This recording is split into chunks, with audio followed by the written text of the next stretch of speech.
Lots of people underpay their tax by mistake, and the key question that they often will ask people like me is, what do I do?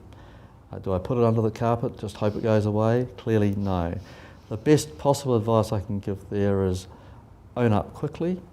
You will find Inland Revenue very approachable about these things. They encourage voluntary disclosures, and in fact the tax legislation contains quite big concessions if people voluntarily disclose.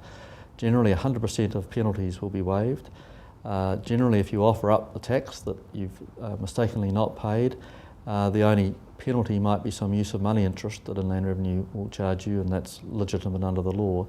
But the key is you get the problem off your back. You don't want this hanging over you like a sort of a dagger forever. The faster you deal with it, the faster the problem will go away. I recall a situation a few years ago where a client came in really worried because they had claimed incorrect depreciation deductions on a whole range of assets because they had used out-of-date information. So they had underpaid their tax by about $20,000 and very worried about the penalty implications of that. Even were thinking of leaving New Zealand, so a bit extreme. Inland Revenue, we rang Inland Revenue, said we'd like to come and have a talk to them. Inland Revenue was extremely accommodating to this taxpayer, and they didn't have the cash to pay all of the tax at the time, so they entered into an instalment agreement with Inland Revenue, paid it off over 12 months, and Inland Revenue agreed to waive penalties. And in fact, on an ongoing basis, that taxpayer, having learnt the lesson, put in place some new procedures and had actually a much more robust business going forward. I think people are well advised to have an accountant if they have a reasonable sized business. Indeed, even small businesses will benefit from professional advice, accountants, lawyers. PwC operates quite extensively in this small and mid-sized market, as do the other larger accounting firms, and it's a little bit of a fallacy that the big accounting firms only look after big clients. That's not the case.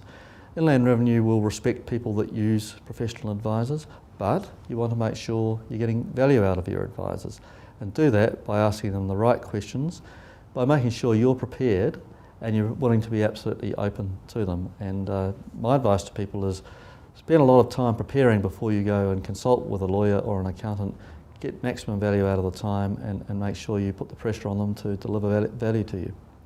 Sometimes you'll receive an assessment in the mail from Inland Revenue and you'll be convinced that it's wrong, and sometimes it will be wrong. The best approach for a small business in the first instance is either for the business owner or their accountant to ring Inland Revenue and talk it through with them. Often you'll be able to resolve these issues on the phone. Had one recently where Inland Revenue had failed to give a credit for withholding tax that had been deducted, about $2,000. That was resolved in a 5-minute phone call. Hopefully it'll be quite rare for small businesses to have to get into the more formal dispute process where you write to Inland Revenue, issue what's called a notice of proposed adjustment, and go through a very formal process which is very expensive and very time consuming. So my advice is try and get on good terms with Inland Revenue. Many businesses will have a contact with Inland Revenue, and use them in the first instance to try and sort out problems.